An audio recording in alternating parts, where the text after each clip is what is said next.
बेंगलुरु में no UPI only cash का trend.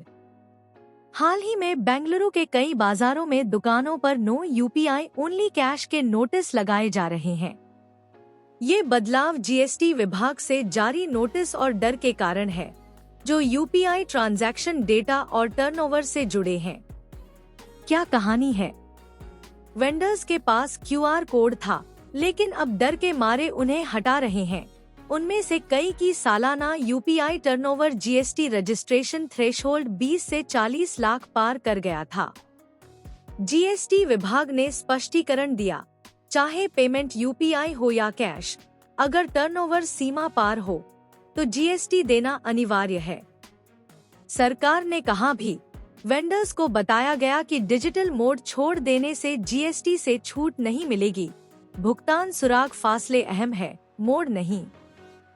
CM Siddaramaiah वाणिज्यिक कर विभाग से इस मामले को हल करने की कोशिश कर रहे हैं। बीजेपी ने कानूनी मदद देने के लिए हेल्पलाइन खोली है। क्यों यह मुद्दा जरूरी है? डिजिटल इंडिया पर झटका। यदि वेंडर्स नो यूपीआई चुनते हैं तो डिजिटल पेमेंट का भविष्य प्रभावित होगा। कानूनी भ्रम। छोटे वेंडर्स जीएसटी नियमों को ठीक समझ नहीं पा रहे। सरकार को इस पर जागरूकता फैलानी होगी। अन्य राज्यों पर असर। अगर बेंगलुरु मॉडल सफल हुआ तो अन्य राज्यों में भी झटका लग सकता है।